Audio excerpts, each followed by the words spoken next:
കഴിഞ്ഞ അധ്യായത്തില് സന്യാസം എന്താണ് എന്ന് അതിനെക്കുറിച്ചായിരുന്നു പറഞ്ഞിട്ടുണ്ടായിരുന്നു. അപ്പൊ അതിനു മുമ്പുള്ള അധ്യായത്തിൽ, 4-ാമത്തെ അധ്യായത്തിൽ പറഞ്ഞു കർമ്മയോഗാനുഷ്ഠാനം, അല്ലെ? അത് ചെയ്യുന്നതിലൂടെ ജ്ഞാനം നേടാൻ സാധിക്കുന്നു. ആ ജ്ഞാനം നേടാൻ സാധിക്കുന്നതോടുകൂടി ഉള്ളില് കർമ്മസന്യാസം അനുഭവിക്കാൻ കഴിയും എന്ന് അതിനെക്കുറിച്ചായിരുന്നു പറഞ്ഞത്. അതാണ് സന്യാസം സംഭവിക്കുകയാണ് എന്നാണ് പറയുന്നത്, അല്ല സന്യസിക്കുകയല്ല, അത് ഉള്ളില് ഇറ്റ് ഇസ് ഹാപ്പനിങ്, ഓട്ടോമാറ്റിക്കായിട്ട് സംഭവിക്കണം. ജ്ഞാനം നേടാൻ കഴിയുന്നതോടുകൂടി ഉള്ളില് കർമ്മസന്യാസം സംഭവിക്കണം. അതാണ് 4-ാമത്തെ അധ്യായത്തിൽ പറഞ്ഞത്. പിന്നെ അതിനെ തുടർന്ന് പറഞ്ഞു സന്യാസം എന്താണ്, യഥാർത്ഥത്തിൽ സന്യാസം എന്ന് പറഞ്ഞാൽ എന്താണ്, അതിനെക്കുറിച്ചാണ് കഴിഞ്ഞ അധ്യായത്തിൽ പറഞ്ഞത്.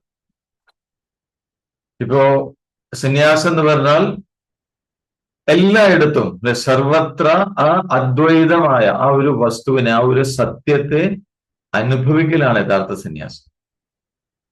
അത് അനുഭവിക്കണം എന്ത് വേണം? രാഗദ്വേഷങ്ങളെല്ലാം നീക്കം ചെയ്തിരിക്കണം. ഉള്ളിൽ നിന്ന് രാഗദ്വേഷങ്ങളൊക്കെ ഇല്ലാതെയാണ്.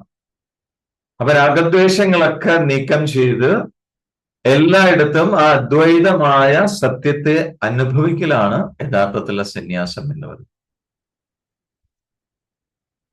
അപ്പോ ഈ 2 മാർഗങ്ങൾ പറഞ്ഞു. ഒന്ന് ജ്ഞാനയോഗം, പിന്നൊന്ന് കർമ്മയോഗം, അല്ലെ? അപ്പൊ ജ്ഞാനയോഗം എന്ന് പറഞ്ഞാൽ ആ സത്യത്തെ കുറിച്ചുള്ള വിചാരം, ആത്മവിചാരം, ആ രൂപമാണ് ജ്ഞാനയോഗത്തിന്. സത്യം എന്താണെന്നുള്ള വിചാരം ചെയ്ത് അതിലേക്ക് എത്തലും അതാണ് ജ്ഞാനയോഗം. കർമ്മയോഗം എന്ന് പറഞ്ഞാൽ കർമ്മം അനുഷ്ഠിക്കും തോറും മനസ്സിന്റെ സമനില പരിശീലിക്കുക, യോഗാവസ്ഥയിൽ നിർത്തുക മനസ്സിന്. അപ്പൊ ഈ 2 മാർഗവും സന്യാസത്തിലേക്ക് കൊണ്ടെത്തിക്കുന്നതാണ് എന്നാണ് രണ്ടും. അത് കർമ്മയോഗമായാലും ശരി, ജ്ഞാനയോഗമായാലും ശരി, രണ്ടും ഒരു വ്യക്തിയെ യഥാർത്ഥത്തിലുള്ള സന്യാസത്തിലേക്ക് എത്തിക്കും എന്നാണ്. അത് സംഭവിക്കും ഉള്ളിൽ. 2 മാർഗങ്ങളിലൂടെയും സന്യാസം ഉള്ളിൽ സംഭവിക്കണം. പക്ഷേ മനസ്സിന് കുറേയൊക്കെ സമനില വരാത്ത ഒരാള്, മനസ്സിന് ബാലൻസ് ആവാത്ത ഒരാളെ സംബന്ധിച്ച് പുറമേ സന്യാസം സ്വീകരിക്കുന്നത് ബുദ്ധിമുട്ടായിരിക്കും എന്നാണ് അത് സൂചിപ്പിച്ചു. അതിനെക്കുറിച്ച് പറഞ്ഞു അല്ല. കാരണം മനസ്സ് സമനില വന്നിട്ടില്ല. അപ്പൊ പുറമേ കർമ്മങ്ങളൊക്കെ ഉപേക്ഷിച്ചതുകൊണ്ട് അത് കൂടുതൽ ബുദ്ധിമുട്ടാണ് ഉണ്ടാക്കുക എന്നാണ് പറയുന്നത്. നേരെമറിച്ച് മനസ്സിന് സമനില വന്ന ആള് ശരീരം കൊണ്ട് കർമ്മം ചെയ്താലും, ശരീരം കൊണ്ട് കർമ്മം ചെയ്തുകൊണ്ടിരിക്കുകയാണെങ്കിലും, ഞാൻ എന്ന് പറയുന്നത് ഒരു കർമ്മവുമില്ലാത്ത ആത്മാവാണ്, ആ സത്യമാണ്, അത് അനുഭവിക്കാൻ കഴിയും എന്നാണ്. മനസ്സിന് സമനില വന്നു കഴിഞ്ഞാൽ അപ്പോ ആ അനുഭവം തന്നെയാണ് സന്യാസം എന്ന് പറയുന്നത്. യഥാർത്ഥത്തിലുള്ള സന്യാസം എന്ന് പറയുന്നത് ആ അനുഭവം തന്നെയാണ്. അപ്പൊ അതുകൊണ്ടാണ് പറഞ്ഞത് മനസ്സിന് സമനില വരാത്ത ആളുകള് പുറമേക്ക് കർമ്മം ഉപേക്ഷിച്ചുകൊണ്ട് പ്രയോജനമില്ല എന്ന് പറയാനുള്ള കാരണം അതാണ്. അപ്പൊ സമനില വന്നു കഴിഞ്ഞാൽ പിന്നെ കർമ്മം ചെയ്താലും കുഴപ്പമില്ല, ഉള്ളിൽ ആ ബോധം ഉണ്ടാവും, ഞാൻ ആത്മവസ്തുവാണ്, ഞാൻ ആത്മാവാണ്, ഞാൻ സത്യമാണ് എന്നുള്ള ആ ബോധം ഉള്ളിൽ അനുഭവിക്കാൻ കഴിയുന്നുണ്ടോ. ആ അനുഭവം വന്നു കഴിഞ്ഞാൽ അതാണ് യഥാർത്ഥത്തിലുള്ള സന്യാസം എന്ന് പറയുന്നത്. അപ്പൊ അതേപോലെ കർമ്മം ചെയ്യുമ്പോൾ ബ്രഹ്മാർപ്പണമായ കർമ്മം, നേരത്തെ പറഞ്ഞല്ലോ എല്ലാം സർവം ബ്രഹ്മമയം, എല്ലാം ഈശ്വരാർപ്പണമായിട്ട് കർമ്മം അനുഷ്ഠിക്കുകയാണെങ്കിൽ പിന്നെ വാസനകളൊന്നും ഉണ്ടാവില്ല എന്ന് പറഞ്ഞാൽ അതിന്റെ ഫലമായിട്ടുണ്ടാവുന്ന വാസനകളൊന്നും ഉണ്ടാവില്ല. അപ്പൊ ഒരു യോഗിയെ സംബന്ധിച്ച് അദ്ദേഹം കർമ്മം ചെയ്യുന്നത് എന്ന് പറഞ്ഞാൽ അതിന്റെ ലക്ഷ്യം എന്ന് പറഞ്ഞാൽ മനസ്സിന്റെ ശുദ്ധീകരണമാണ്, ജ്ഞാനം നേടലാണ്. അതേപോലെ ഈശ്വരൻ ഒരാൾക്കും കർമ്മമൊന്നും പ്രത്യേകിച്ച് വിധിക്കുന്നില്ല എന്നാണ് പറയുന്നത്. കർത്തൃത്വം വിധിക്കുന്നില്ല, കർമ്മം വിധിക്കുന്നില്ല ആർക്കും. അപ്പൊ എന്തുകൊണ്ടാണ് കർമ്മങ്ങളുമായിട്ട് ഒരു ജീവന് ബന്ധം വരുന്നതെന്ന് ചോദിച്ചു കഴിഞ്ഞാൽ തന്റെ സ്വരൂപത്തെ മറന്നതുകൊണ്ട്, ആത്മവിസ്മൃതി, അതൊക്കെ മറവി, ഞാൻ ആരാണെന്നുള്ള കാര്യം മറന്നു. അപ്പോ അത് അവിദ്യയാണ്, അല്ലെ? ഞാൻ ആരാണെന്നുള്ളത് മറന്നു. അപ്പൊ ആ അവിദ്യയാണ്, ആ അജ്ഞാനമാണ് ആത്മാനുഭവത്തെ മറക്കുന്ന യഥാർത്ഥത്തിൽ. അപ്പൊ അങ്ങനെ ആ വിദ്യ, ആ അജ്ഞാനം ആത്മാനുഭവത്തെ മറയ്ക്കുന്നത് കൊണ്ടാണ് കർമ്മബന്ധങ്ങൾ ഉണ്ടാവുന്നത്. അല്ലാണ്ട് ഈശ്വരൻ ആർക്കും കർമ്മം കൊടുക്കണമെന്നില്ല. നമ്മൾ സാധാരണ അങ്ങനെ പറയാറുണ്ടല്ല, ഈശ്വരനാണ് എല്ലാം ചെയ്യുന്നത്. പക്ഷെ ഈ കാര്യത്തിൽ ഈശ്വരനല്ല ചെയ്യുന്നത്. അതിന് തുടർന്ന് വരുന്ന അധ്യായങ്ങളിൽ അത് പറയുന്നുണ്ട്. അപ്പോ എങ്ങനെ ഈ കർമ്മബന്ധത്തെ ഇല്ലാതാക്കാൻ ചെയ്യും? നേരത്തെ പറഞ്ഞു ആ തന്റെ സ്വരൂപത്തെ മറന്നത് കൊണ്ട്, സ്വരൂപ വിസ്മൃതി, അത് അവിദ്യയാണ്. ആ രൂപത്തിൽ വരുന്നത് അവിദ്യയാണ്. ആ അജ്ഞാനമാണ്, അജ്ഞാനം ആത്മാനുഭവത്തെ മറയ്ക്കുന്നതുകൊണ്ട് കർമ്മങ്ങളുമായിട്ട് ബന്ധപ്പെടുന്നുണ്ട്. അപ്പൊ ഈ കർമ്മബന്ധത്തെ ഇല്ലാതാക്കാനുള്ള മാർഗം എന്താണെന്ന് ചോദിച്ചു കഴിഞ്ഞാൽ തന്റെ സ്വരൂപത്തെ ഓർമ്മിക്കുക. അങ്ങനെ അഭ്യാസം, സ്മരണാഭ്യാസം, തന്റെ സ്വരൂപത്തെ കുറിച്ച് ഓർമ്മിച്ചുകൊണ്ടിരിക്കുക. ആ ഒരു അഭ്യാസം ചെയ്യും. അപ്പൊ ആ അഭ്യാസ രൂപത്തിലുള്ള ജ്ഞാനം കൊണ്ട് ഈ അജ്ഞാനത്തെ നീക്കം ചെയ്യാൻ സാധിക്കും. അപ്പൊ ആ അജ്ഞാനം നീക്കം ചെയ്തു കഴിഞ്ഞാൽ പിന്നെ കർമ്മബന്ധവും ഇല്ലാതെവും. അപ്പോൾ ഈ ജ്ഞാനാനുഭവം ഉണ്ടായ ആളുകള്, അവരുടെ അനുഭവം എന്ന് പറഞ്ഞാൽ അവരെല്ലായിടത്തും ആ ഒരേ ഒരു സത്യവസ്തുവിനെയാണ് കണ്ടുകൊണ്ടിരിക്കുന്നത്. അതുകൊണ്ട് എന്താ സംഭവിക്കുക? അവരുടെ ഉള്ളിലെ സമത്വം, സമബുദ്ധി വളർന്നു വരും അവരുടെ ഉള്ളിൽ. അപ്പോ അതേപോലെ തന്നെ ആ ബ്രഹ്മനിഷ്ഠനായ, അല്ലെ, ആ ബ്രഹ്മജ്ഞാനി, അദ്ദേഹത്തിനെ സംബന്ധിച്ച് സാധാരണക്കാരായ ആളുകൾക്ക് എന്താണ്, ലൗകികമായ കാര്യങ്ങളിൽ അത് പ്രിയം ഉണ്ടാവുന്ന, ഇഷ്ടമുള്ള അനുഭവങ്ങളിൽ സന്തോഷം ഉണ്ടാവും, അല്ലെ, അപ്രിയമായ അനുഭവങ്ങളിൽ ദുഃഖം ഉണ്ടാവും സാധാരണക്കാരായ ആളുകൾക്ക്. പക്ഷെ ഒരു ബ്രഹ്മജ്ഞാനിയെ സംബന്ധിച്ച് അങ്ങനെയുള്ള വേർതിരിവൊന്നുമില്ല. അല്ലെ, ലൗകികമായ തലത്തില് ഇഷ്ടം തോന്നുന്ന അനുഭവങ്ങൾ വിശേഷിച്ച് സന്തോഷം ഉണ്ടാവില്ല പ്രത്യേകിച്ച്. ഇനി ഇഷ്ടപ്പെടാത്ത അനുഭവങ്ങളാണ് ഉണ്ടായാൽ അതുകൊണ്ട് പ്രത്യേകിച്ച് ദുഃഖം ഉണ്ടാവില്ല ബ്രഹ്മജ്ഞാനിയെ സംബന്ധിച്ച്. ഈ അവസ്ഥയാണ് യഥാർത്ഥ സന്യാസം എന്ന് വരുന്നത്. അങ്ങനെ ഒരു അവസ്ഥ എത്തിക്കഴിഞ്ഞാൽ, അവസ്ഥയിൽ എത്തിക്കഴിഞ്ഞാൽ അതാണ് യഥാർത്ഥത്തിലുള്ള സന്യാസം എന്നാണ് സൂചിപ്പിച്ചത്. അതേപോലെ ഈ ശരീരം വീണു പോകുന്നതിന് മുമ്പ്, ഈ ശരീരത്തിലുള്ള യാത്ര അവസാനിക്കുന്നതിന് മുമ്പ് ആരാണോ ആ കാമക്രോധങ്ങളെയൊക്കെ ജയിക്കുന്നത്, അയാളാണ് യഥാർത്ഥ സന്യാസി എന്നുള്ളത്. അപ്പൊ അങ്ങനെയുള്ള സന്യാസിയുടെ ചുറ്റും ആ ബ്രഹ്മനിർവാണം, അല്ലെ, അതിങ്ങനെ എപ്പോഴും തങ്ങി നിൽക്കും. അനുഭൂതി അങ്ങനെ നിറഞ്ഞു നിൽക്കും എന്നാണ് പറയുന്നത്. അപ്പൊ സന്യാസം എന്താണ് എന്ന് വിശദീകരിച്ചുകൊണ്ടാണ് അതിന് സന്യാസയോഗം എന്ന് പറയാനായിട്ട്. അടുത്ത ഇനി 6-ാമത്തെ അധ്യായം, ധ്യാനയോഗം. അപ്പൊ കഴിഞ്ഞ ഇതിൽ പറഞ്ഞു എന്താണ്, സമാധിയില് ഒരു തവണയെങ്കിലും ആത്മാനുഭവം വ്യക്തമായിട്ട് അനുഭവപ്പെട്ടു കഴിഞ്ഞാൽ, അല്ലെ, അത് നേടാൻ സാധിച്ചു കഴിഞ്ഞാൽ ആ യോഗിയെ സംബന്ധിച്ച് പിന്നെ ആ അനുഭവം മുഴുവനായിട്ട് നഷ്ടപ്പെടില്ല എന്നാണ് പറയുന്നത്. അതുണ്ടോ, ആ അനുഭവം എപ്പോഴും ഉള്ളിലുണ്ടാവും. അപ്പൊ ആ ആത്മാനുഭവം വരുന്നതോടുകൂടി തന്നെ യോഗി മുക്തനായി തീരും എന്നാണ് പറയുന്നത്. ആ വ്യക്തി മുക്തനായി തീരും. കഴിഞ്ഞ അധ്യായത്തിൽ പറഞ്ഞു. അപ്പൊ കർമ്മം ചെയ്തുകൊണ്ടിരിക്കുമ്പോൾ തന്നെ മനസ്സിന്റെ സമനില നിലനിർത്തണം. മനസ്സിനെ സമനിലയിൽ നിർത്താൻ ശീലിക്കണം. പിന്നെയോ അതിനെ തുടർന്ന് സമാധി അവസ്ഥയിൽ ബ്രഹ്മാനുഭവം നേടണം. അപ്പൊ അതിന് രണ്ടിനും സഹായിക്കുന്ന ഒരു സാധനയാണ് ധ്യാനം എന്ന് പറയുന്നത്, ഏകാന്ത ധ്യാനം എന്ന് പറയുന്നത്. അപ്പൊ ഈ ധ്യാനം പരിശീലനം എന്ന് പറയുന്നത്, അതിലൂടെ എന്താ സംഭവിക്കുക? എപ്പോഴുമുള്ള നിരന്തരമായ ഈശ്വര ധ്യാനത്തിലേക്ക് അത് നയിക്കും എന്നാണ് പറയുന്നത്. അപ്പൊ അങ്ങനെ നിരന്തരമായിട്ട് ഈശ്വര ധ്യാനം ഉള്ളിൽ സംഭവിക്കുമ്പോൾ കർമാനുഷ്ഠാനം, നമ്മൾ എന്ത് കർമ്മം ചെയ്യണമെങ്കിലും ആ കർമ്മം ചെയ്യുമ്പോൾ സമനിലയിൽ നിർത്താൻ ബുദ്ധിയെ സഹായിക്കും എന്നാണ് ഈശ്വര ധ്യാനം. അതിലൂടെ എന്ത് കർമ്മം ചെയ്യും, നമ്മളുടേതായ കർമ്മം ചെയ്യുമ്പോൾ മനസ്സ് സമനിലയിൽ, ബുദ്ധി സമനിലയിൽ നിർത്താൻ അത് സഹായിക്കും ഈ ഒരു പ്രാക്ടീസ് എന്നാണ് പറയുന്നത്. അപ്പൊ ഈ മനസ്സിന്റെ സമനില ഉറപ്പ് വരുന്തോറും ഈ ധ്യാനം തന്നെ സമാധിയായിട്ട് മാറും. അത് സമാധിയായിട്ട് മാറും എന്ന് മാത്രമല്ല, അതിനെ തുടർന്ന് വ്യക്തമായ തരത്തിൽ ആത്മാനുഭവം ഉണ്ടാവുകയും ചെയ്യുന്നതാണ് പറയുന്നത്. അങ്ങനെ ഉണ്ടായിക്കഴിഞ്ഞാൽ, ആ ഒരു വ്യക്തത വന്നു കഴിഞ്ഞാൽ, വ്യക്തമായ ആത്മാനുഭവം ഉണ്ടായിക്കഴിഞ്ഞാൽ എന്താ സംഭവിക്കുക? ദിവസേന ദിനംതോറും അതിങ്ങനെ വർദ്ധിച്ചു വരും. ആ ആത്മാനുഭവം വളർന്നു വരും എന്നാണ് പറയുന്നത്. ആത്മാനുഭവം വളരാൻ തുടങ്ങും എന്ന് മാത്രമല്ല, ആ മുക്തിയോട് കൂടി തന്നെ തന്റെ ശരീരത്തിൽ തുടരാനും പറ്റും എന്നാണ്. അതാണ് ജീവൻ മുക്താവസ്ഥ എന്ന് പറയുന്നത്. അപ്പൊ ആ ആത്മാനുഭവം അങ്ങനെ വളർന്നു വന്നുകൊണ്ടിരിക്കുന്നു, മുക്തി സാധിക്കുന്നു. ആ മുക്തനായിക്കൊണ്ട് ഒന്നിനോടും ഒട്ടലില്ല. അതായത് മോക്ഷം സംഭവിച്ചുകൊണ്ട് തന്നെ, മോക്ഷാവസ്ഥയിൽ തന്നെ ശരീരത്തില് തന്റെ കർമ്മങ്ങളുമായിട്ട് മുന്നോട്ട് പോകാൻ സാധിക്കും എന്നാണ് പറയുന്നത്. അപ്പൊ എന്തുകൊണ്ടാണ് ഇത് പറയാനുള്ള കാരണം ചോദിച്ചു കഴിഞ്ഞാൽ, സത്യം അന്വേഷിക്കുന്ന കാര്യത്തില് ഈ ധ്യാനം എന്ന് പറയുന്ന ആ സാധനയ്ക്കുള്ള പ്രാധാന്യം എന്താണ്? ഇത് അർജുനനെ ബോധിപ്പിക്കുക. അപ്പൊ ഇത് അർജുനനെ പറഞ്ഞ് മനസ്സിലാക്കാനാണ് ധ്യാനത്തെക്കുറിച്ച്, ധ്യാന സാധന വിശദമായിട്ട് ചർച്ച ചെയ്യാണ് ഈ ഒരു അധ്യായത്തിൽ. അതുകൊണ്ട് അതിന് ധ്യാനയോഗം എന്ന് പറയാനുള്ള കാരണം ധ്യാനത്തിന്റെ പ്രാധാന്യത്തെ കുറിച്ചാണ് ഇതിനെക്കുറിച്ച് പറയാൻ പോകുന്നത് ഈ അധ്യായത്തിൽ. അപ്പൊ ഇവിടെ നമ്മൾക്കൊക്കെ അറിയാലോ, ഈ ലോകത്ത് ആളുകൾക്ക് നമ്മളെ മനസ്സിനെ ധ്യാനിക്കാൻ ശരിക്കും പറഞ്ഞാൽ രണ്ട് കാര്യങ്ങളേ ഉള്ളൂ. രണ്ട് കാര്യങ്ങളാണ് ധ്യാനിച്ചുകൊണ്ടിരിക്കുന്നത്. എന്തൊക്കെയാണെന്ന് അറിയാമോ? ഒന്ന്, നമ്മൾ ചെയ്യുന്ന കർമ്മങ്ങളുടെ ഫലം, അതിനെക്കുറിച്ച് മനസ്സ് ധ്യാനിച്ചുകൊണ്ടിരിക്കും. എന്താണ് കിട്ടുക, അതിൽ നിന്ന് എന്താണ് കിട്ടുക, ഇത് ചെയ്താൽ എന്താണ് ഉണ്ടാവുക, അല്ല, ഇങ്ങനെ കർമ്മഫലത്തെക്കുറിച്ച് ധ്യാനിച്ചുകൊണ്ടിരിക്കുന്നുണ്ട്. ഇതാണ് ഒന്ന്. പിന്നൊന്ന് ധ്യാനിക്കാനുള്ളത് ഈശ്വരനാണ്. ഇങ്ങനെ രണ്ട് കാര്യങ്ങളേ ഉള്ളൂ മനസ്സിനെ ധ്യാനിക്കുക എന്നാണ് പറയുന്നത്.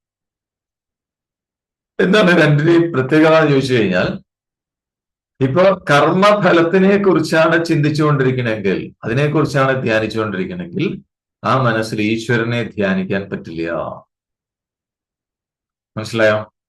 അതേപോലെ തന്നെയാണ് ഈശ്വര ധ്യാനത്തിലാണ് മനസ്സുറക്കുന്നതെങ്കിലോ പിന്നെ ഫലത്തെക്കുറിച്ച് ചിന്ത ഉണ്ടാവില്ല. എന്ന് മാത്രമല്ല, തന്റെ ഈ ഒരു സത്യാന്വേഷണത്തിൽ, ഈ സത്യമാർഗത്തിൽ വളരെ വേഗത്തില് പ്രോഗ്രസ് ഉണ്ടാകും എന്നാണ് പറയുന്നത്. വളരെ വേഗത്തിൽ മുന്നോട്ട് പോകാൻ സാധിക്കും. ഇതാണ് രണ്ടും തമ്മിലുള്ള വ്യത്യാസം. കർമ്മഫലത്തില് അതിന്റെ ചിന്തയെക്കുറിച്ചാണ് മനസ്സിൽ, ആ ചിന്തയാണ് മനസ്സിൽ നിറഞ്ഞിരിക്കുന്നെങ്കിൽ ഈശ്വരനെ കുറിച്ച് ധ്യാനിക്കാൻ പറ്റും.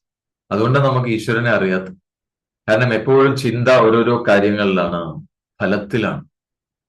അതേസമയം ഈശ്വരനെയാണ് ധ്യാനിക്കുന്നെങ്കിലോ അതിൽ മനസ്സുറച്ചു കഴിഞ്ഞാൽ പിന്നെ ഫലത്തെക്കുറിച്ചുള്ള ബോധറേഷൻ ഉണ്ടാവില്ല, അതിനെക്കുറിച്ച് നമ്മൾ ആലോചിക്കില്ല.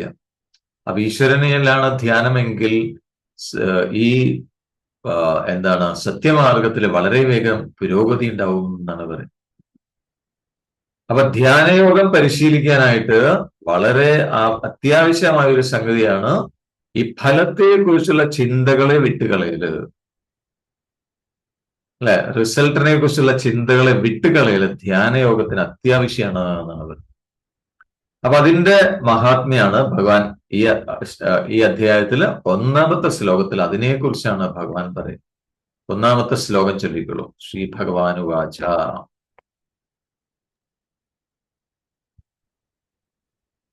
അനാശ്രിത കർമ്മഫലം കാര്യം കർമ്മ കരോതിയ സസന്യാസീ ച യോഗീ ച ന നിരഗ്നിർന ചക്രിയ. ആദ്യത്തെ ശ്ലോകത്തിൽ തന്നെ പറയണം, ഭഗവാനുവാച, ശ്രീ ഭഗവാനുവാച, അനാശ്രിത കർമ്മഫലം കാര്യം കർമ്മ കരോതിയ സന്യാസി ച യോഗി ച ന നിരഗ്നിർന ചക്രിയ. ഇപ്പോ കർമ്മഫലത്തെ കുറിച്ച് ചിന്തിക്കാതെ, കർമ്മഫലത്തെ കുറിച്ച് ചിന്തിക്കുമ്പോൾ മനസ്സിങ്ങനെ വ്യാകുലപ്പെട്ടുകൊണ്ടിരിക്കും. അപ്പം കർമ്മഫലത്തെ കുറിച്ച് ചിന്തിച്ച് മനസ്സിന് പ്രശ്നങ്ങൾ ഉണ്ടാവാൻ ഇടയാവാതെ അത്യാവശ്യം നമുക്ക് എന്തൊക്കെ കർമ്മങ്ങളാണോ ചെയ്യേണ്ടത്, അതാണ് കാര്യം കർമ്മം എന്ന് പറയുന്നത്, ചെയ്യാനുള്ള കർമ്മം. അപ്പൊ അവശ്യം അനുഷ്ഠിക്കേണ്ട തന്റെ കർത്തവ്യം, ആ കർമ്മത്തെ ആരാണോ ചെയ്യുന്നത് അയാള് കർമ്മം ത്യജിച്ച സന്യാസിയാണ് എന്നാണ്. അതേപോലെ സത്യം കണ്ട യോഗിയുമാണ് എന്നാണ്. മനസ്സിലാവുന്നുണ്ടോ? എന്ന് പറഞ്ഞാൽ തന്റെ കർമ്മങ്ങളൊക്കെ ചെയ്യുന്നു, തനിക്ക് ഈ ശരീരം കൊണ്ട് എന്തൊക്കെയാണോ കർമ്മങ്ങൾ ചെയ്യേണ്ടത്, അവശ്യമായിട്ട് അനുഷ്ഠിക്കേണ്ട കർമ്മങ്ങൾ എന്തൊക്കെയാണ് അതൊക്കെ അനുഷ്ഠിച്ചു കൊണ്ടിരിക്കുന്നു. അതേസമയം കർമ്മഫലത്തെ കുറിച്ചുള്ള ചിന്ത ഉണ്ടാവണമില്ല. അങ്ങനെയുള്ള ആള് കർമ്മം ത്യജിച്ച സന്യാസിയാണ്, സത്യം എന്തെന്ന് കണ്ടെത്തിയ യോഗിയാണ് എന്നുള്ളത്. പിന്നെ തുടർന്ന് പറഞ്ഞു, അഗ്നിയെ ഉപേക്ഷിച്ചു എന്ന് വെച്ച് ഒരാൾ സന്യാസിയാകില്ല. എന്താണ് പറയാൻ കാരണം, അത് തുടർന്ന് എക്സ്പ്ലെയിൻ ചെയ്യുന്നുണ്ട്. അഗ്നിയെ ഉപേക്ഷിക്കുക എന്ന് പറഞ്ഞാൽ എന്താണ്? അതേപോലെ തന്നെ പുറമേക്ക് കർമ്മങ്ങൾ ഉപയോഗിച്ചതുകൊണ്ടും ഒരാള് സന്യാസിയാവില്ല. അതാണ് ഇതിൽ പറയുന്നത്, സന്യാസിച്ച യോഗീച്ച. ശരിക്കും പറഞ്ഞാൽ ഈ സന്യാസം എന്ന് പറയുന്നതിനും യോഗം എന്ന് പറയുന്നതിനും പ്രത്യേകിച്ച് വ്യത്യാസമൊന്നുമില്ല യഥാർത്ഥത്തിൽ. യോഗം എന്ന് പറഞ്ഞാൽ മനസ്സ് സമനില പാലിച്ച് എപ്പോഴും ആത്മനിഷ്ഠമായി മനസ്സതിൽ ഉറക്കും, ആത്മാവിൽ ഉറച്ച് ആനന്ദം അനുഭവിച്ചുകൊണ്ടിരിക്കുന്നതാണ് യോഗം എന്ന് പറയുന്നത്, അല്ലെ? ആത്മാവുമായി ഐക്യം പ്രാപിച്ച ആനന്ദ അനുഭൂതിയിലിരിക്കുന്നതാണ് യോഗം. ആ ആനന്ദ അനുഭവം കൊണ്ട് വന്നു ചേരുന്ന കർമ്മഫലത്തിനോടുള്ള ഇച്ഛ ത്യജിക്കലാണ് സന്യാസം എന്ന് പറയുന്നത്. അത് ഓട്ടോമാറ്റിക്കായിട്ട് സംഭവിക്കും. ഇത് രണ്ടും പരസ്പരം കണക്റ്റഡ് ആണ് എന്നാണ് പറയുന്നത്. ഏത് രണ്ടും? ഇപ്പോ ഫലത്തിനോടുള്ള ആഗ്രഹം വിട്ടുകളയല്, ഫലേച്ഛ ത്യജിക്കുക, ഫലത്തിനോടുള്ള ചിന്ത, അതിനെ ത്യജിക്കുന്ന മനസ്സ് വളരെ വേഗത്തില് ആത്മനിഷ്ഠമാകും. എന്താ കാരണം ചോദിച്ചു കഴിഞ്ഞാൽ, മനസ്സിന് ചിന്തിക്കാൻ രണ്ട് കാര്യങ്ങളുള്ളൂ നേരത്തെ തുടക്കത്തിൽ പറഞ്ഞു അല്ല. മനസ്സിൽ രണ്ട് കാര്യങ്ങളെ ധ്യാനിക്കാനുള്ളൂ. ഒന്ന് ഫലത്തിനെ കുറിച്ച്, പിന്നൊന്ന് ഈശ്വരനെ കുറിച്ച്. അപ്പോ ഫലത്തിനെ കുറിച്ചുള്ള ചിന്ത വിട്ടുകളഞ്ഞാൽ പിന്നെന്താണ്? മനസ്സ് ആത്മാവിലേക്ക് വരും, ആത്മനിഷ്ഠമാകുന്നതാണ്. അതേപോലെ തന്നെ തിരിച്ചും ആത്മനിഷ്ഠമാവുന്ന മനസ്സ്, ആത്മാവിൽ ഉറയ്ക്കുന്ന മനസ്സ് വളരെ വേഗത്തില് ഫലത്തിനെ കുറിച്ചുള്ള ചിന്തകളൊക്കെ വിട്ടുകളയാൻ അതിനുള്ള യോഗ്യത കിട്ടും മനസ്സിന് എന്നാണ് പറയുന്നത്. അപ്പൊ ഇത് രണ്ടും ഒരാളിൽ പ്രവർത്തിക്കണം എന്നാണ് പറയുന്നത്. സന്യാസവും യോഗവും ഒരാളിൽ പ്രവർത്തിക്കണം, അപ്പോഴേ അത് പൂർണ്ണതയിലേക്ക് എത്തുള്ളൂ എന്നാണ് ഇതിൽ പറയുന്നത്. രണ്ടും ഒരാളിൽ പ്രവർത്തിക്കണം, ഒരു മാർഗത്തിലൂടെ പോയിട്ട് കാര്യമില്ല. അപ്പൊ ഇവിടെ അഗ്നിയെ ഉപേക്ഷിച്ചുകൊണ്ട് എന്താണ് സന്യാസമാവില്ല എന്ന് പറയുന്നത്. എന്താ പറയാൻ കാരണം ചോദിച്ചു കഴിഞ്ഞാൽ, അഗ്നി എന്തിനാണ്? യാഗം തുടങ്ങിയ കർമ്മങ്ങൾ ചെയ്യാനായിട്ട് അതിൽ അഗ്നി ജ്വലിപ്പിക്കും. അപ്പൊ അത്തരം പ്രവൃത്തികൾ ചെയ്യാതിരിക്കുന്നതുകൊണ്ട് മാത്രം, അതുപോലുള്ള പുറമെയുള്ള കർമ്മങ്ങൾ അത് ഉപേക്ഷിക്കുന്നതുകൊണ്ട് മാത്രം ഒരാൾ ഒരിക്കലും സന്യാസി ആവില്ല എന്ന്. സന്യാസി പറഞ്ഞാൽ ആ കർമ്മം പോലും ഉപേക്ഷിക്കണം എന്നാണ് പറയാ. പക്ഷെ അത് ഉപേക്ഷിച്ചുകൊണ്ട് മാത്രം സന്യാസിയോ യോഗിയോ ആവില്ല. നേരെ മറിച്ച് പിന്നെ എങ്ങനെയാണ് ആവാൻ ചോദിച്ചത്, അതാണ് നേരത്തെ ഇത് സംഭവിക്കുകയാണെന്ന് പറയാനുള്ള കാരണം.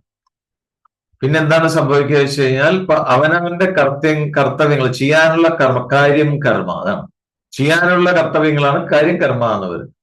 അപ്പൊ അവനവന് ചെയ്യാനുള്ള ആ കർത്തവ്യങ്ങൾ ചെയ്തുകൊണ്ടിരിക്കുമ്പോൾ, അത് അനുഷ്ഠിച്ചുകൊണ്ടിരിക്കുമ്പോൾ തന്നെ ഫലത്തിനോടുള്ള ആഗ്രഹം വിട്ടുകളയുക. അപ്പൊ ഫലത്തിനോടുള്ള ആഗ്രഹം വിട്ടുകഴിഞ്ഞാൽ മനസ്സ് ആത്മനിഷ്ഠമാവും. അങ്ങനെ കർമ്മം ചെയ്തുകൊണ്ടിരിക്കുമ്പോൾ തന്നെ മനസ്സ് ആത്മനിഷ്ഠമാക്കി ഉറപ്പിക്കുന്ന ആളാണ് സന്യാസി എന്നാണ് പറയുന്നത്. അദ്ദേഹം തന്നെയാണ് യോഗിയും എന്നാണ് പറയുന്നത്. മനസ്സിലായോ? പിടികിട്ടിയോ? കർമ്മം ഉപേക്ഷിക്കലല്ല. ഇതാണ്, ഇത് തെറ്റിദ്ധാരണയാണ് പലപ്പോഴും ഉണ്ടാക്കാറുള്ളത്. അങ്ങനെ പുറമേക്ക് ഉപേക്ഷിക്കേണ്ട യാതൊരു കാര്യമില്ല, ഉപേക്ഷിച്ചിട്ട് കാര്യമില്ല എന്നാണ് പറയുന്നത്. ഫലത്തിലുള്ള ഇച്ഛയാണ് ഒഴിവാക്കേണ്ടത്. ഫലത്തിനുള്ള ഇച്ഛ ഒഴിവാക്കി അത് ത്യജിച്ചു കഴിഞ്ഞാൽ തന്നെ മനസ്സ് ഉള്ളിലേക്ക് വരും, ആത്മനിഷ്ഠമാകും. അങ്ങനെ ആത്മനിഷ്ഠമായി ഉറക്കലാണ് സന്യാസം എന്നാണ് പറയുന്നത്. അത് തന്നെയാണ് യോഗം. അപ്പൊ ഇനി തുടർന്ന് പറയുന്നതാണ്, സന്യാസവും യോഗവും ഇത് രണ്ടാണെന്നുള്ള സംശയം വേണ്ടാന്നാണ്. കാരണം ഈ പരമാർത്ഥം അറിഞ്ഞിട്ടുള്ളവർക്ക് ഇത് രണ്ടും ഒന്നാണ് എന്ന് അടുത്ത ശ്ലോകത്തിൽ ഭഗവാൻ പറയുന്നത്. രണ്ടാമത്തെ ശ്ലോകത്തിൽ പറയും. രണ്ടാമത്തെ ശ്ലോകം ചൊല്ലിക്കും. യം സന്യാസമിതി പ്രാഹുർ യോഗം തം വിദ്ധി പാണ്ഡവ ന സംന്യസ്ത സങ്കൽപ്പോ യോഗീ ഭവതി കശ്ചന.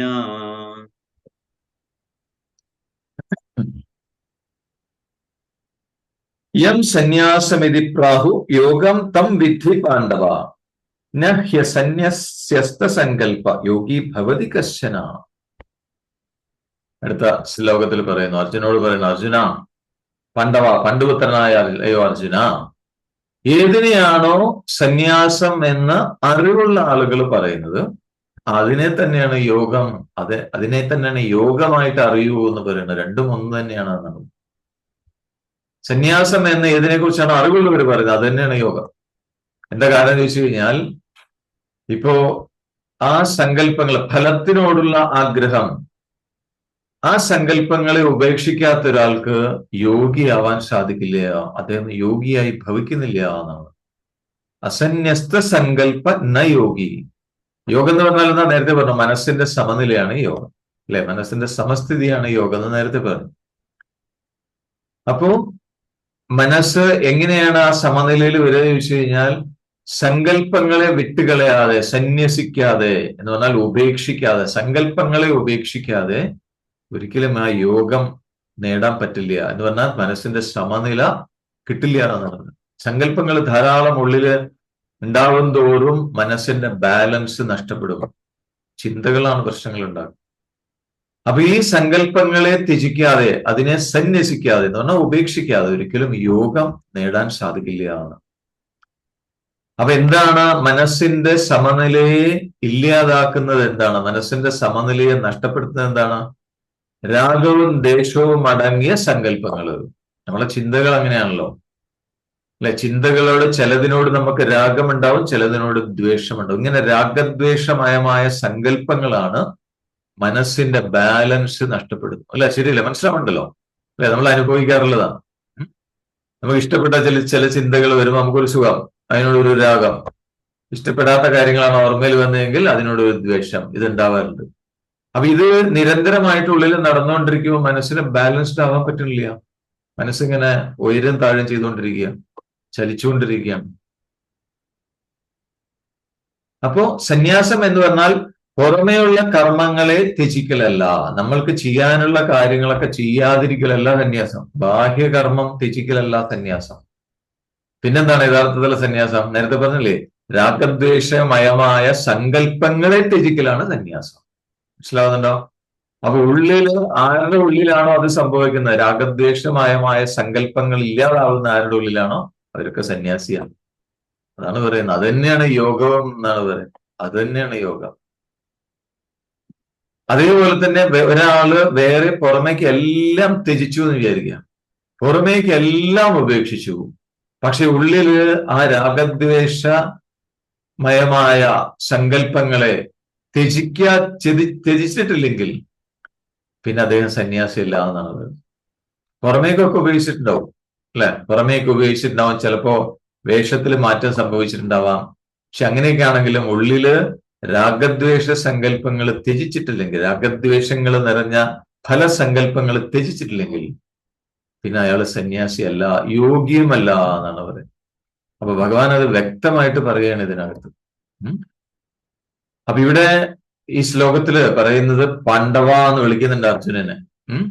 അത് വളരെ മീനിങ് ഫുൾ ആണ് എന്നാണ് പറയുന്നത്. എന്താ കാരണം ചോദിച്ചു കഴിഞ്ഞാൽ, ഇവിടെ ആ ഒരു കഥ ഓർമ്മിക്കണം എന്ന് പറയണം. അതിനെക്കുറിച്ചുള്ള സൂചനയാണ്. എന്താണ്? അർജുനന്റെ പിതാവ് പാണ്ഡു, അദ്ദേഹം രാജ്യവും സമ്പത്തും എല്ലാം ഉപേക്ഷിച്ച് കാട്ടിൽ പോയ ആളാണ്, തപസ്സിന് പോയ ആളാണ്, അല്ലെ? പുറമേക്കെല്ലാം ഉപേക്ഷിച്ചു, രാജ്യം ഉപേക്ഷിച്ചു, സമ്പത്ത് ഉപേക്ഷിച്ചു, കാട്ടിൽ തപസ്സിന് പോയി. പക്ഷേ തന്റെ ഉള്ളിലെ രാഗദ്വേഷങ്ങള്, ആ സങ്കല്പങ്ങൾ ഉപേക്ഷിച്ചിട്ടുണ്ടായിരുന്നില്ല, അത് നീക്കം ചെയ്തിട്ടില്ല. അതുകൊണ്ട് എന്ത് സംഭവിച്ചു? തപസ് അനുഷ്ഠിക്കുമ്പോൾ തന്നെ അദ്ദേഹത്തിന് കാമമുണ്ടായി, കാമത്തിന് അടിമപ്പെട്ടു. കാമത്തിന് അടിമപ്പെട്ടവർ അദ്ദേഹത്തിന് ശരീരം ത്യജിക്കേണ്ടി വന്നു, അദ്ദേഹം മരണപ്പെടുകയാണ് അവിടെ, അല്ലെ? കഥ അറിയാമല്ലോ അവിടെ. അപ്പോ രാജ്യം ഉപേക്ഷിച്ചു അദ്ദേഹം, ബാക്കി എല്ലാം ഉപേക്ഷിച്ചു, പക്ഷെ അദ്ദേഹത്തിന് യഥാർത്ഥമുള്ള സന്യാസിയാവാൻ സാധിച്ചില്ല, യോഗിയാവാൻ സാധിച്ചിട്ടില്ല. മനസ്സിലാവുന്നുണ്ടോ? പിടികിട്ടിയോ? അപ്പോ ഇതൊക്കെ എന്താണ് സൂചന ചോദിച്ചു കഴിഞ്ഞാൽ, സന്യാസാവാൻ വേണ്ടി ഇതെല്ലാം ഉപേക്ഷിച്ചിട്ട് പോയിട്ട് യാതൊരു കാര്യമില്ല എന്നാണ് സൂചിപ്പിക്കുന്നത്. മനസ്സിലായോ? വെറുതെ ഉപേക്ഷിച്ചിട്ട് പോയിട്ട് അവിടെ ചെന്ന് മനസ്സിനകത്ത് വേറൊരു ലോകത്തിൽ ജീവിക്കണമെന്ന് മാത്രമേ ഉള്ളൂ, സന്യാസമാവില്ല എന്നാണ് പറയുന്നത്. അപ്പൊ അതുകൊണ്ട് ഇവിടെ അർജുനനോടുള്ള ഒരു സൂചന എന്ന് പറയുന്നത്, തന്റെ പിതാവിന്റെ അവസ്ഥ അറിയാം അർജുനനും, അല്ലെ? പിതാവിന് എന്താ സംഭവിച്ചതെന്നുള്ളത് അർജുനൻ അറിയാം. അപ്പൊ അതുകൊണ്ട് അർജുനൻ എന്ത് ചെയ്യണം? പുറമേക്ക് കർമ്മങ്ങളെ ഉപേക്ഷിക്കുന്നതിന് പകരം, അർജുനൻ അതാണല്ലോ, പുറമേ യുദ്ധം ഉപേക്ഷിച്ച് പോകാൻ പുറപ്പെട്ട ആളാണ്, അല്ലെ? തന്റെ കർമ്മം ഉപേക്ഷിച്ച് പോകാൻ പുറപ്പെട്ട ആളാണ്, സന്യസിക്കാൻ പുറപ്പെട്ട ആളാണ്. അപ്പൊ ഇവിടെ അർജുനന് സൂചന കൊടുക്കുന്നതാണ്, പുറമേക്ക് കർമ്മങ്ങളെ ഉപേക്ഷിക്കുന്നതിന് പകരം കർമ്മങ്ങൾ ചെയ്തുകൊണ്ടിരിക്കുമ്പോൾ തന്നെ ആ കർമ്മത്തിന്റെ ഫലത്തെക്കുറിച്ചുള്ള സങ്കല്പങ്ങളെ ഉപേക്ഷിക്കൂ. എന്നിട്ട് അത് ഉപേക്ഷിച്ചിട്ട് യഥാർത്ഥ സന്യാസിയാവൂ, യഥാർത്ഥ യോഗിയാവൂ എന്നാണ് അതിൽ സൂചിപ്പിക്കുന്നത്, യഥാർത്ഥത്തിൽ ആ പറയുന്നതിലൂടെ. അപ്പൊ ഇതിനെ തുടർന്ന് പറയുന്നു, ഇപ്പൊ സങ്കല്പങ്ങളെ ത്യജിക്കലാണ് യഥാർത്ഥത്തിലുള്ള സന്യാസം എന്ന് പറയുന്നെങ്കിൽ, പുറമേയുള്ള കർമ്മങ്ങളെല്ലാം ഉപേക്ഷിച്ചിട്ട് ഒരു ഭാഗത്ത് കണ്ണടച്ചിരുന്ന് സങ്കല്പങ്ങളെയൊക്കെ ഒന്ന് നിരോധിച്ചാൽ പോരെ? അങ്ങനെ ഒരു സംശയം വരാം. എന്തിനാ കർമ്മം ചെയ്യേണ്ട ആവശ്യം എന്താണ്? കർമ്മം ചെയ്യാതെ തന്നെ ഒരു ഭാഗത്ത് ഇരുന്നിട്ട് സങ്കല്പങ്ങളെയൊക്കെ നിരോധിച്ച പോരെ, അല്ലെ? യോഗ ചിത്തവൃത്തി നിരോധക, അതിനൊക്കെ നിരോധിച്ച പോരെ. അപ്പൊ പുറമേക്ക് കർമ്മങ്ങൾ ചെയ്തേ പറ്റൂന്ന് നിർബന്ധിക്കേണ്ട ആവശ്യം എന്താണ്? അങ്ങനെ ഒരു സംശയം വരാം. ആ സംശയത്തിനുള്ള മറുപടിയാണ് മൂന്നാമത്തെ ശ്ലോകത്തിൽ പറയുന്നത്. അതും കൂടി നോക്കാം. മൂന്നാമത്തെ ശ്ലോകം ചൊല്ലി.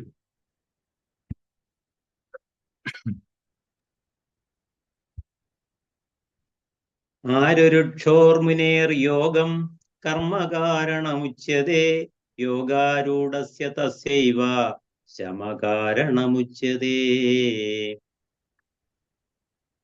ആ ശ്ലോകത്തില് പറയുന്നു എന്താണ്? ആരോ വൃക്ഷോർ മുനേർ യോഗം കർമ്മകാരണം ഉച്യതേ. യോഗാരൂഢസ്യ തസ്യൈവ ക്ഷമ കാരണമുച്യത്തെ. ഇപ്പോ യോഗം ആരുവൃക്ഷോ മുനേഹേ എന്ന് പറഞ്ഞാൽ യോഗം നേടാൻ കൊതിക്കുന്ന ഒരു സാധകന്, യോഗം എന്ന് പറഞ്ഞാൽ ആത്മാനുഭവ രൂപമായ യോഗം നേടാൻ സാധിക്കുന്ന ആഗ്രഹിക്കുന്ന ഒരു സാധകന് തന്റെ കർത്തവ്യങ്ങളെ, തന്റെ കർമ്മങ്ങളെ അനുഷ്ഠിക്കുന്നത് ആ യോഗം നേടാൻ കാരണമാണ് എന്ന് പറയപ്പെടുന്നു എന്നാണ് പറയുന്നത്. അപ്പോ കാരണം അദ്ദേഹത്തിന് വേണ്ടത് ആത്മാനുഭവമാണ് വേണ്ടത്, യോഗമാണ് അദ്ദേഹത്തിന് വേണ്ടത്. അപ്പൊ അത് ആഗ്രഹിക്കുന്ന സാധകനെ സംബന്ധിച്ച് ആ യോഗാനുഭവം അല്ലെങ്കിൽ യോഗപ്രാപ്തി നേടാൻ കാരണമാവുന്നത് തന്റെ കർത്തവ്യങ്ങളെ, തന്റെ കർമ്മത്തെ അനുഷ്ഠിക്കലാണ് എന്ന് പറയപ്പെടുന്നു എന്ന് പറയും. അപ്പോ ആ അനുഭവം നേടിക്കഴിഞ്ഞാൽ, ആത്മാനുഭവം ഉണ്ടായിക്കഴിഞ്ഞാൽ പിന്നെ ആ അനുഭവം തുടർന്ന് നിലനിർത്തണമെങ്കിൽ എന്ത് വേണം? സങ്കല്പങ്ങളെ പൂർണ്ണമായും ത്യജിച്ചാലേ അനുഭവം നിലനിൽക്കുള്ളൂ എന്നാണ് പറയുന്നത്. ഇല്ലെങ്കിൽ ആത്മാനുഭവം ഉണ്ടാവും, പക്ഷെ തുടർന്നത് നിലനിർത്താൻ ബുദ്ധിമുട്ടാവും എന്നാണ് പറയുന്നത്. അപ്പൊ അത് തുടർന്ന് എപ്പോഴും നിലനിർത്താൻ, ആ ആത്മാനുഭവം നിലനിർത്തണമെങ്കിൽ തന്റെ സങ്കല്പങ്ങളൊക്കെ ത്യജിക്കണം, എന്നാലേ നടക്കുള്ളൂ എന്നാണ്. അതാണ് കർമ്മകാരണം ഉച്ചത്. ഇപ്പോ എന്താണ് ബോധ അനുഭവം എന്ന് പറയുന്നത്, അല്ലെങ്കിൽ ജ്ഞാനം എന്ന് പറയുന്നത് ആത്മാവിന്റെ സ്വയമേ ഉള്ളൊരു അനുഭവമാണ്. കാരണം എന്താ വെച്ചാൽ അത് പുതുതായിട്ട് ഉണ്ടാവേണ്ടതോ അല്ലെങ്കിൽ ഉള്ളത് നശിക്കണതല്ല, അത് ആത്മാവിലുള്ള ഒരു അനുഭവമാണ് ജ്ഞാനം അല്ലെങ്കിൽ ബോധാനുഭവം എന്ന് പറയുന്നത്. പക്ഷെ ആ അനുഭവം മറയപ്പെട്ടിരിക്കുകയാണ്. ഏതുപോലെ വെച്ച് കഴിഞ്ഞാൽ നേരത്തെ പറഞ്ഞില്ലേ, പല ഉദാഹരണങ്ങൾ പറഞ്ഞു. എന്താണ്, കനൽ ജലം മരുഭൂമിയെ മറയ്ക്കുന്നത് പോലെ. മരുഭൂമിയാണ് ഉള്ളത്, പക്ഷെ ദൂരെ നിന്ന് നോക്കുമ്പോൾ വെള്ളം, ഓളം വെട്ടുന്ന തടാകം. അപ്പൊ ആ തടാകം അവിടെ മരുഭൂമിയെ മറച്ചിരിക്കുക അല്ലെ. അപ്പം മരുഭൂമിയെ മറയ്ക്കുന്ന കാനൽ ജലം പോലെ ഈ കർമ്മം എന്ന് പറയുന്നത് ആത്മാവിനെ മറയ്ക്കുന്ന ഒരു പ്രതിഭാസമാണ്. എങ്ങനെയുള്ള പ്രതിഭാസം? അസത് പ്രതിഭാസം എന്ന് വെച്ചാൽ യഥാർത്ഥത്തിൽ ഇല്ലാത്തതാണ് എന്നാണ്. ഈ കർമ്മമാണ് ആത്മാനുഭവത്തെ മറയ്ക്കുന്ന യഥാർത്ഥത്തിൽ. ശരിയല്ല, നമ്മളും പറയാറുണ്ടല്ലോ ഓരോ കാര്യങ്ങള്. ഇപ്പൊ സാധന ചെയ്യുന്ന കാര്യത്തിൽ തന്നെ, സാധന ചെയ്യുക അല്ലെങ്കിൽ എന്താ പറയാ ഫോളോ അപ്പിന് പോവാന്നൊക്കെ പറഞ്ഞു കഴിഞ്ഞാൽ നമ്മൾ പറയും, അയ്യോ ആ സമയത്ത് പറ്റില്ല, വീട്ടിൽ ഒരുപാട് കാര്യങ്ങളുള്ളതാണ്, ഒരുപാട് പണികളുള്ളതാണ്. നമ്മൾ പറയാറുണ്ട് അല്ല. കാരണം ആ പണികൾ നമ്മളുടെ മനസ്സിൽ നിറഞ്ഞിരിക്കുക. ആ പണികൾ മനസ്സിൽ നിറഞ്ഞിരിക്കുമ്പോ ആത്മാവിനെ കുറിച്ച് അറിയാനായിട്ട് പറ്റുന്നില്ല. ആത്മാനുഭവത്തെ ഇത്തരം ചിന്തകളാണ് മറച്ചിരിക്കുന്നത് എന്നാണ്. അപ്പൊ എനിക്ക് ഇന്നത് ചെയ്യാനുണ്ട് എന്നുള്ള ആ കർമ്മം ഉണ്ടല്ലോ, ആ കർമ്മം എന്ന് പറയുന്നത് ഈ ആത്മാനുഭവത്തെ മറയ്ക്കുന്ന ഒരു അസത് പ്രതിഭാസമാണ് എന്നാണ്. അപ്പൊ ഈ ലൗകികമായ മോഹങ്ങളില് പെറ്റുകിടക്കുന്നവർക്ക്, അതിൽ മുഴുകിയിരിക്കുന്നവർക്ക് അവര് പുറമേക്ക് കർമ്മങ്ങൾ ചെയ്തുകൊണ്ടേയിരിക്കും. ഇപ്പൊ പുറമേക്ക് കർമ്മങ്ങൾ അനുഷ്ഠിക്കും തോറും ഈ മറ ശക്തിപ്പെട്ടു വരുന്നതാണ് പറയുന്നത്. ആത്മാനുഭവത്തിന്റെ ആ മറയുണ്ടല്ലോ, അതിന് കട്ടി കൂടും. കാരണം വാസനകൾ പുതുതായി ഉണ്ടായിക്കൊണ്ടേയിരിക്കും. അപ്പോ യഥാർത്ഥത്തിൽ ജ്ഞാനമുണ്ട് അല്ലെ. അത് ആത്മാവിന്റെ അനുഭവം തന്നെയാണ്. ആ ജ്ഞാനം എന്നത് സ്വതസിദ്ധമായ അനുഭവമാണ്. അത് ഓൾറെഡി ഉണ്ട്. പക്ഷെ പിന്നെ എന്താ വേണ്ടത് വെച്ച് കഴിഞ്ഞാൽ ആ ജ്ഞാനം ഉണ്ടാക്കിയെടുക്കേണ്ട ആവശ്യമില്ല പുതിയത്. പിന്നെന്താ ചെയ്യേണ്ടത്? അതിനെ ആ ആത്മാനുഭവത്തെ മറച്ചിരിക്കുന്ന ആ മറയെ നീക്കലാണ് ആവശ്യം എന്നാണ് പറയുന്നത്. മറ അങ്ങോട്ട് നീങ്ങിപ്പോണം, അതാണ് ഇവിടെ പ്രശ്നം. അപ്പൊ എങ്ങനെയാണ് ഈ മറ നീക്കാൻ സാധിക്കാന്ന് ചോദിച്ചു കഴിഞ്ഞാൽ വസ്തുബോധം ഉണ്ടാവണം, സത്യം എന്താണെന്നുള്ള ബോധം ഉണ്ടാവണം. സത്യബോധം എല്ലായിടത്തും നിറഞ്ഞിരിക്കുന്നത് തന്നെയാണ്, ഈ രൂപത്തിൽ കാണപ്പെടുന്നതും അത് തന്നെയാണ്. യഥാർത്ഥത്തിൽ ഇല്ലാത്തതാണ് ഉണ്ടെന്ന് തോന്നുന്നു, അതാണ് വസ്തുബോധം. അപ്പൊ ആ സത്യബോധത്തോടുകൂടി യോഗം അഭ്യസിക്കുക, അതോടുകൂടി തന്റെ കർമ്മങ്ങളും അനുഷ്ഠിച്ചു കൊണ്ടിരിക്കുക. അങ്ങനെ ആ കർമ്മം അനുഷ്ഠിക്കുമ്പോൾ കർമ്മവാസനയുടെ ആ ഒരു മറ എന്ന് പറഞ്ഞല്ലോ, അതിന്റെ കട്ടി കുറയാനായിട്ട് തുടങ്ങും. അത് നേർത്ത് വരും. അവസാനം ആ മറ പൂർണ്ണമായിട്ടും ഇല്ലാതെയാവും എന്നാണ് പറയുന്നത്. ഇനി അതോടുകൂടി ആത്മാനുഭവം ഉണ്ടായി കഴിഞ്ഞാലോ, ആത്മാനുഭവം തെളിഞ്ഞു കഴിഞ്ഞാൽ പിന്നെ ഉള്ളില് വീണ്ടും ഇനിയും അവശേഷിച്ച് കിടക്കുന്ന അല്ലെ, കൂടിക്കിടക്കുന്ന വാസനകളുടെ മറ പൂർണ്ണമായും ഇല്ലാതാവും എന്നാണ് പറയുന്നത്. പക്ഷേ ഇപ്പൊ ഈ നേരത്തെ പറഞ്ഞല്ലോ, ഈ ശരീരം ഉണ്ടാവാനുള്ള കാരണം അതില് ചില കർമ്മവാസനകളുണ്ട്. ഈ ശരീരത്തിൽ ഇരുന്നുകൊണ്ട് ചില കർമ്മങ്ങൾ അനുഭവിച്ച് തീർക്കാനുണ്ട്. അതിനാണ് ഈ തൽക്കാല ശരീരം ഉണ്ടായിരിക്കുന്നത്. അല്ലെ? ചില ചില കർമ്മങ്ങൾ അനുഷ്ഠിക്കാൻ വേണ്ടിയിട്ടാണ് ഈ ശരീരം ഉണ്ടായിരിക്കുന്നത്. അതാണ് പ്രാരബ്ധ വാസന. ആ പ്രാരബ്ധ വാസനകള് ഉള്ള സത്യാന്വേഷി ആ പ്രാരബ്ധ വാസന എങ്ങനെയാണ് ഇല്ലാതാക്കേണ്ടത് ചോദിച്ചു കഴിഞ്ഞാൽ, അതുമായി ബന്ധപ്പെട്ട കർമ്മം ചെയ്തുകൊണ്ട് തന്നെ ആ വാസനയാകുന്ന മറയെ ഇല്ലാതാക്കണം എന്നാണ്. അത് കർമ്മം, അതാണ് പ്രാരബ്ധ കർമ്മം അതിലൂടെ കടന്നു പോകണമെന്ന് പറയാനുള്ള കാരണം അതാണ്. ആ പ്രാരബ്ധ കർമ്മം അത് നമ്മൾ ചെയ്താലേ, അനുഷ്ഠിച്ചാലേ അത് ഇല്ലാതെയാവുള്ളൂ. എങ്ങനെ അനുഷ്ഠിക്കണം? ഫലത്തിൽ ഇച്ഛ വെക്കാതെ, ഫലേച്ഛ ത്യജിച്ചുകൊണ്ട്, നേരത്തെ പറഞ്ഞു. അപ്പൊ അങ്ങനെ കർമ്മം അനുഷ്ഠിച്ചാലേ ഈ ആത്മാനുഭവത്തിന്റെ ഈ മറ, വാസനയാകുന്ന മറ ഇല്ലാതെയാവുള്ളൂ എന്നാണ് പറയുന്നത്. അപ്പൊ ഈ ഒരു കാര്യം മനസ്സിൽ വെച്ചുകൊണ്ടാണ് എന്താണ് നേരത്തെ പറഞ്ഞു, യോഗാരുരുക്ഷുവായ മുനിക്ക് കർമ്മം കാരണമായി ഭവിക്കുന്നു എന്ന് പറയാനുള്ള കാരണം. അതുകൊണ്ട് അദ്ദേഹം കർമ്മം ചെയ്തേ തീരൂ എന്നാണ് പറയുന്നത്. ശമ കാരണം ഉച്യതേ. അപ്പോ യോഗാരൂഢൻ ആരാണ്? യോഗാരൂഢൻ എന്ന് പറഞ്ഞാൽ വാസനകളെല്ലാം മാറി ഉള്ളിൽ ആത്മാനുഭവം, ജ്ഞാനം തെളിഞ്ഞ് സ്ഥിതപ്രജ്ഞത നേടാൻ സാധിച്ച ആളെയാണ് യോഗാരൂഢൻ എന്ന് പറയും. അത് മുമ്പ് സൂചിപ്പിച്ചിട്ടുണ്ട് അതിനെക്കുറിച്ച്. അപ്പൊ ഈ യോഗാരൂഢന്റെ അവസ്ഥ എന്താണ്? അദ്ദേഹം ചില സമയത്ത് സമാധി അവസ്ഥയിൽ അങ്ങനെ ബ്രഹ്മാനന്ദത്തിൽ മുഴുകി അങ്ങനെ ഇരിക്കും. ചില സമയത്ത് അദ്ദേഹം തന്റെ ശരീരം കൊണ്ട് കർമ്മം ചെയ്യും. എന്തിനാ? ലോകസംഗ്രഹത്തിന് വേണ്ടി, ലോകക്ഷേമത്തിന് വേണ്ടി, ലോക നന്മയ്ക്കായിട്ട് അദ്ദേഹം തന്റെ ശരീരം കൊണ്ട് കർമ്മം ചെയ്തു എന്ന് വരാം. എന്ത് ചെയ്യാന്ന് പറയാൻ പറ്റില്ല എന്നാണ് പറയുന്നത്. എന്താ കാരണം ചോദിച്ചു കഴിഞ്ഞാൽ, അദ്ദേഹത്തിന് കർമ്മം ചെയ്താലും ഇല്ലെങ്കിലും അദ്ദേഹത്തിന്റെ യോഗാരൂഢ സ്ഥിതി അങ്ങനെ തന്നെ നിലനിൽക്കുന്നുണ്ട്. അങ്ങനെ തന്റെ യോഗാരൂഢമായ അവസ്ഥ നിലനിൽക്കുന്ന ഘടകം എന്താണ്? അതാണ് ശമം എന്ന് പറയുന്നത്. ശമം എന്ന് പറഞ്ഞു കഴിഞ്ഞാൽ എല്ലാ സങ്കല്പങ്ങളെയും ത്യജിക്കലാണ് ശമം. സർവസങ്കല്പ സന്യാസം, അതാണ് ശമം എന്ന് പറയുന്നത്. അപ്പൊ മനസ്സിന് ആ ഒരു അവസ്ഥ സാധിച്ചു കഴിഞ്ഞാൽ, എന്ന് പറഞ്ഞാൽ എല്ലാ സങ്കല്പങ്ങളെയും വിട്ടുകളയാൻ സാധിച്ചു കഴിഞ്ഞാൽ പിന്നെ സ്വയമേവ സ്വാഭാവികമായിട്ടുണ്ടാവുന്ന അനുഭവമാണ് ജ്ഞാനം എന്ന് പറയുന്നത്. അപ്പൊ ഒരു യോഗാരൂഢന്റെ ആ ശമം എന്ന് പറയുന്നത് എല്ലാ സങ്കല്പങ്ങളെയും ത്യജിക്കലാണ്. അത് അടുത്ത ശ്ലോകത്തിൽ പറയുന്നുണ്ട് അതിനെക്കുറിച്ച്. അപ്പൊ എല്ലാ സങ്കല്പങ്ങളെയും വിട്ടുകളഞ്ഞ ആള് എല്ലായിടത്തും ആ ബ്രഹ്മത്തിനെ തന്നെയാണ് കണ്ടുകൊണ്ടിരിക്കുന്നത് എന്നാണ് പറയുന്നത്. അപ്പൊ അദ്ദേഹത്തിനെ സംബന്ധിച്ച് ഈ ശരീരം കൊണ്ട് കർമ്മം ചെയ്താലും ഇല്ലെങ്കിലും ഉള്ളുകൊണ്ട് അദ്ദേഹം ശമം നേടി. ശമം എന്ന് പറഞ്ഞാൽ എല്ലാ സങ്കല്പങ്ങളെയും ത്യജിക്കുക, വിട്ടുകളയുക. അങ്ങനെ ശമം നേടി, അങ്ങനെ ആരാണോ എല്ലായിടത്തും ബ്രഹ്മത്തെ അറിഞ്ഞുകൊണ്ട് ആനന്ദിക്കുന്നത്, അദ്ദേഹമാണ് യോഗാരൂഢൻ എന്നത്. ഉള്ളിൽ ഒരു സങ്കല്പമില്ല, പക്ഷെ അദ്ദേഹം സർവത്ര എല്ലായിടത്തും കാണുന്നത് ബ്രഹ്മത്തെയാണ്. ആ ആനന്ദത്തിൽ മുഴുകിയിരിക്കുകയാണ്. അദ്ദേഹത്തിനാണ് യോഗാരൂഢൻ എന്നത്.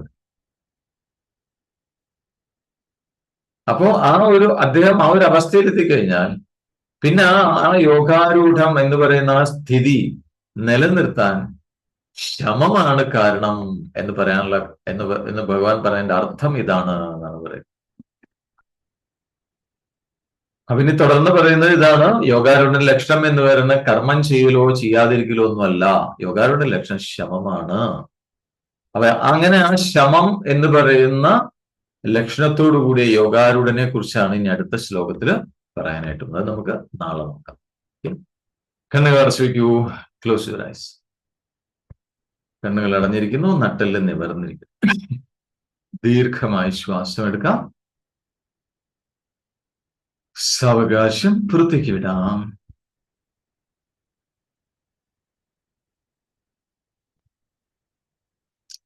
കൈകൾ അയഞ്ഞിരിക്കുന്നു, തോളുകൾ അയഞ്ഞിരിക്കട്ടെ.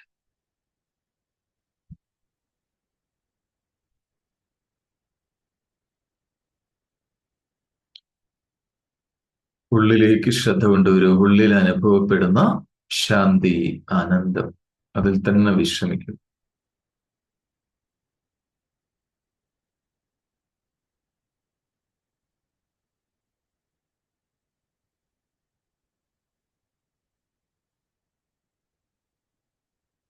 ഓം സം സമിദ്ധ്യുവസി വൃഷന്നഗ്നേ വിശ്വാനര്യ ഇലസ്പദേ സമിദ്ധ്യസി സനോ വസൂന്യാഭര സംഘച്ഛധ്വം സംവദധ്വം സംവൗമനാംസി ജാനത ദേവാഭാഗം യഥാ പൂർവേ സഞ്ജാനാന ഉപാസത്തെ സമാനോ മന്ത്രഃ സമിതി സമാനീ സമാനം മനസ്സഹ ചിത്തമേഷാം സമാനം മന്ത്രമഭിമന്ത്ര ഏവ സമാനേന വോഹവിഷാ ജുഹോമി സമാനീവ ആഗോദിഃ സമാനാ ഹൃദയാനിവഹ സമാനമസ്തു വോ മനോ യഥാ വസ്തു സഹാസതി നമോ ബ്രഹ്മണേ നമോ അസ്ത്വഗ്നയേ നമഃ പൃഥവ്യേ നമഃ ഓഷധീഭ്യഃ നമോ വാചേ നമോ വാചസ്പതയേ നമോ വിഷ്ണവേ ബൃഹതേ കരോമി. ഓം ശാന്തി ശാന്തി ശാന്തി.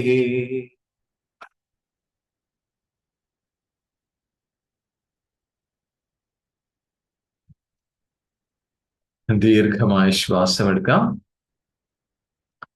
സാവകാശം പുറത്തേക്ക് വിടാം. നിസ്സന്ധം ശരീരത്തിലേക്കും ചുറ്റുപാടുകളിലേക്കും ശ്രദ്ധ കൊണ്ടുവന്നുകൊണ്ട് പൂർണ്ണ തൃപ്തിയോടുകൂടി വളരെ സന്തോഷപൂർവ്വം സാവകാശം കണ്ണുകൾ തുറക്കാം.